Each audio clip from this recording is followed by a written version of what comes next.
Alright, hey everyone, how's it going? Welcome back to a brand new video. Here's the deal. I'm currently working on my third EterNull level, and I just want to say that I think this is my favorite by far so far. And I'm having a little bit of trouble trying to figure out how I'm going to end this level. As a result, I figured it might be interesting to kind of document this process of how I go about creating a level. I felt like maybe this will be interesting, maybe someone can learn something, or I don't know. I just felt like this would be cool. So, as you guys know, all of my EterNull levels have some sort of gimmick that the level revolves around. For this one, it's essentially shell juggling the entire way down. And I think this level flows very well. Something you guys will notice in my levels is I really enjoy verticality in my levels. Oh god. Oh, dang it. Sorry, I focused. I got a little distracted there. I like to implement verticality. We have a decent amount of obstacles here, and we have a long ways to go before we reach the very end of the course. I don't think I'm going to use the entire horizontal distance, but I make up for it by implementing a lot of vertical sections. So, you guys probably noticed something else. This is the first time I actually implement practice doors. I'm implementing practice doors because, first of all, I really like this level. I like the aesthetics, I like the way it's laid out, and I would like for people to play it and eventually beat it. I think this level is going to be the most approachable level I've created by far. In my opinion, it's the easiest, but that's okay. I'm not creating levels with the intention of making them impossible. I'm trying to create levels that are fun to play, but challenging. So, with that being said, let me show you where I'm at. We're at this part, and I don't really know what to include. I can do something like this, first of all. Make sure it lines up. And then have the player kind of come down. But I feel like we've already done something like this. So instead of having this be like a main obstacle, I can just have this be like a transition point to get the player lower to the ground. There you go, something like that. And of course, we need to implement the upper limits. So to do that, what I do is I literally just keep playing my map from the beginning to see how it would flow naturally.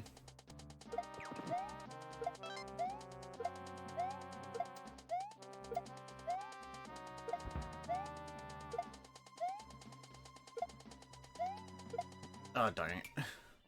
See, that's good to know. It's good to know that the timing for this saw blade is a little awkward.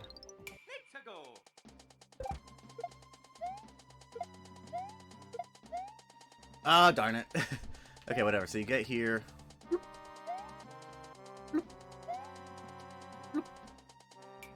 That's fine. I kind of, like I said, I just wanted to have these lower bounds. So what I mean by that is I can bring this down. Add a saw there. Okay, I think that lines up. Oh, I know what we can do. How about we now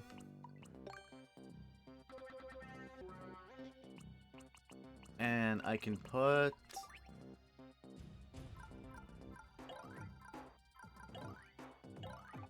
question mark blocks here. So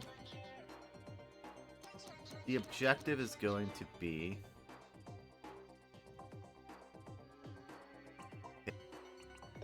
alright, this is going to be wild.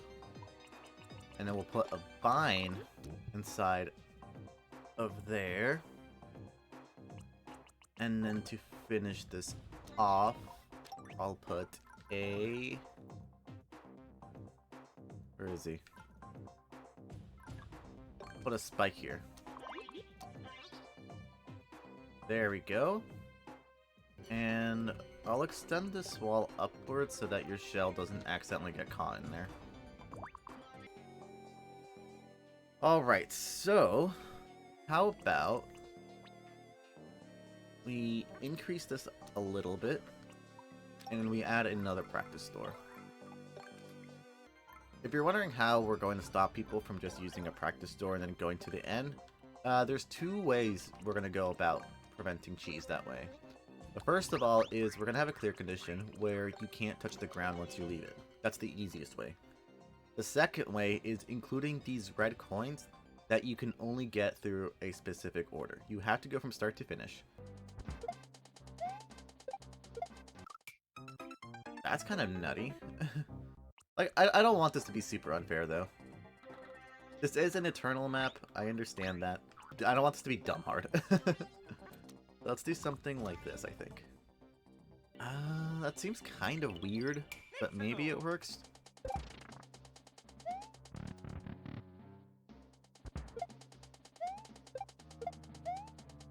Ooh, I kind of like that. I actually really like that. Do I like that? I don't think I like that.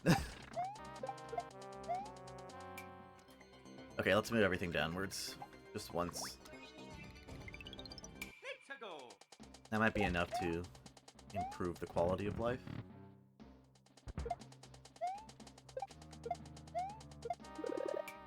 There we go. Ooh, how do we do this one? Okay, we'll be nice, we'll be nice. Let's move everything once inwards.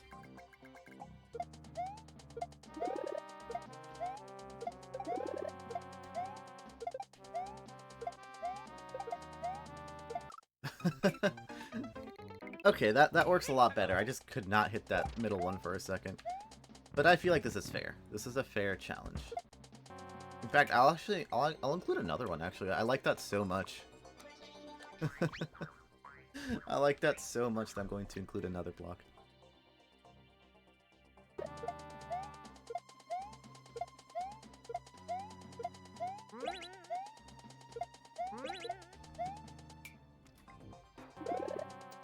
Yeah, I'm gonna get rid of this. I like the idea of having to juggle on the moving vine, but it just doesn't look very good. Seems a little out of place for the kind of map we're building. I do like this, though. I think this is fine. And then we'll just put a wall here. a little unimaginative, but I think you guys will survive.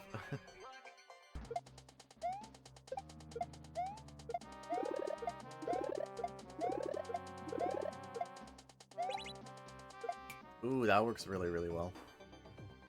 Why don't we just be a little unimaginative and have some vertical ascension? Stuff like this? I don't think I've included that yet. I mean, I kind of did at the very beginning. It's essentially this part, but this is a little bit less forgiving. I just really like having this. Like I mentioned earlier, I just really like introducing verticality to my levels. And then, of course, a saw. If you'll notice from the little Marios, these saws aren't really meant to kill you. I think I mentioned that already. They're more for scare tactics and for aesthetics, but they're not meant to kill you. Actually, we can do one more obstacle, and then we can go to the last section. The last section, I want to have you shell juggle two different shells at the same time. Actually, yeah, let's just have you shell juggle right now. Oh wow, yeah, we're definitely at the end. Can't put any more mobs in here. Wait, that's actually bad. I can't put any more mobs. I need one more shell. Actually, to be honest, with the entity limit approaching, I think it's best that we just end it here. A bit of a short map. I'm a little disappointed. But this just means that we're going to have to introduce a part 2. We're almost done, but we're also not. I need to introduce a reason to have you carry the shell all the way down. What if I just do a shell jump? What if I just end it with a shell jump? I might just do that. That's funny. Here's what we'll do. First of all, we can still include the clear condition. We can include a clear condition that says, I want you to beat it after collecting three coins. Right? I have room for one more saw. I'll just add it here for decoration. Okay, I think we're done with this level. Just a few minor details to patch up. Something like that. Add a little nub up here. Says I need to move these guys up once. Down. I think that should be okay.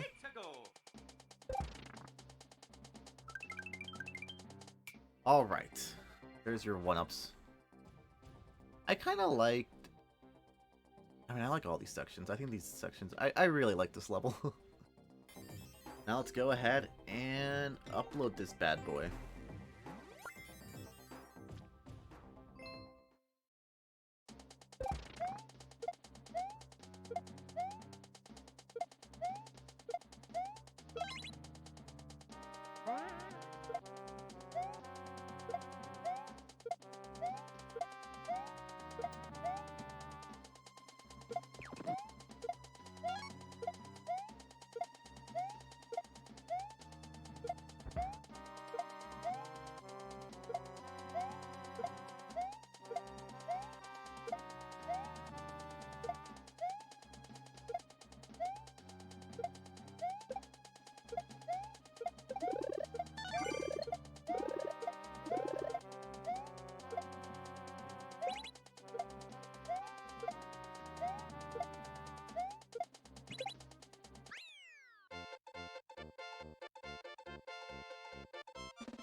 We did it! Okay. Yes, Eternal Jungle in the Clouds. Yes, yes, yes. I guess I'll just say keep the shell until the end. Keep the shell until the end. 0 checkpoints, 2 practice doors. And then this is a technical... I would like to do short and sweet. Yeah, I'll see short and sweet. Uploading course! Alright, cool. There we go. There's the course ID. Let's go ahead and go through the map a little bit. I know I already talked about it during the build process, but yeah, let's just go through it again. First and foremost, the vines can be a little weird sometimes. I don't know why I did that. They have momentum with them. So if I jump without moving, you're not going to get as far as a reach as if you were to jump while you're moving in the vine. So that is going to go a lot farther than that. I know that makes sense, but I tripped up a few times because I accidentally was jumping way too early, and I died by the sauce. So, yeah. Also, the shell hitboxes, while they're falling and in free fall, they're pretty massive, to be honest. There were times where I thought I was going to completely whiff the shell, and I ended up catching it somehow, and that would actually throw me off, and I would die. Second of all, this is the first... I've already mentioned this, but this is the first level that has practice doors. I don't really want to use checkpoints in these kinds of levels, because I feel like it would ruin the flow and pace of the map. And the way I build things is not only is everything paced a particular way, but there are things that are supposed to spawn in at certain times. And when you use checkpoints, sometimes they can get a little bit finicky. So that's the reason I'm probably not going to use checkpoints in any Eternal maps for right now. Maybe later I'll create something that has checkpoints. The way this map is constructed, and a lot of this was by accident, some of these jumps are very flexible. For example, this one, I like catching the shell, throwing it up, and then going back this way. I like doing that. However, it's completely fine if you just jump over it and then do your thing. Oh boy. Yeah. Either way works. I don't have a specific way that I'm forcing you guys to do it. There's a specific way that I had in mind, but whatever works for you, you know? This swamp here is one of the many sections in this map, and in all my levels, to be honest, where this swamp isn't really meant to kill you. You know, it's one of those things that I put just kind of as a little bit of added pressure, but you should be moving at a pace where this swamp isn't really an issue. And I kind of do this scare tactic in a few different areas. For example, we have some saws here that you really shouldn't be hitting. For example, these guys you shouldn't be hitting at all, or these guys, but I kind of just put it for aesthetic and to implement a little bit of like a scare factor, as I mentioned. But they're really not meant to be obstacles. Of course, sometimes you might slip up and you might, you know, get killed by the thwomp or from one of the saws, but you know, hey, that's just part of the game. I wanted to talk about this section as well as the thwomp section right here. I understand that these are essentially blind falls, and I am sorry about that. I did my best to try to indicate where you're supposed to go. I had actual indicators and coin trails at some point, but it just did not look very well with the map. Even right now, I think these arrows are kind of ugly, and I don't think I need them, but it's too late now. And at least for this first jump, it's very forgiving because the vines take up the entire floor. And I put these saws here, not just for aesthetic purposes, but I put these saws here so that you know not to hug the wall and kind of fall towards the middle, which is where you should be landing. This part is a bit blind, but I was hoping maybe these saws can let you know to keep going to the right, and you should fall right in this pocket. You might die a few times here, but I promise once you understand the flow of it, it becomes second nature. The parts where you have to vertically ascend, I want to say that I think the easiest way to go about that is to switch sides when you're climbing. So go to the right. That was terrible. Let me actually use a practice door. So right here, if you switch sides, the shell goes pretty vertically. So what I mean by that is you'll notice I'm falling to the left, and at the last second I turn right and then throw the shell up. That makes it so that the shell pretty much stays in the same spot, speaking from the horizontal axis. If I were to not do that, then the shell would weave to the left or to whichever direction your character is facing. So when you're doing these vertical sections, I think it's really helpful to switch sides while you're climbing. That way the shell stays in the middle and it doesn't hug the wall. Because of course, if you hug the wall, then you know you're pretty much screwed. Of course, we end it with a shell jump, which might be a little bit controversial, but the way I see it is if you're able to do this entire section, this entire map, up until the last jump, then I'm going to assume that you're able to do a simple shell jump. You know, that might be a bad assumption, but that's kind of the way I justified this. I wanted to ensure that there was a reason that the player was carrying a shell, you know. Some other ideas I had was maybe putting a stack of, like, jumbo munchers here, and then having a power block that you hit with your shell, but I didn't like the way that flowed. I feel like a shell jump flows very nicely towards the end. One last thing, I do want to say that I think this is going to be the first level in the series which is going to have a sequel.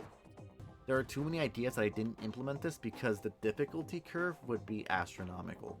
So I'll make like a harder version of this level. I think this is pretty approachable, to be honest. And by that I mean, like, I think it's the easiest out of the 3 EterNull levels I've created. But who knows, I'm not very good at judging difficulties. Anyways, hope you guys enjoyed this video. It was a little bit different, a little bit inside the mind of how I build things. I will see you all tomorrow. Peace out, everybody.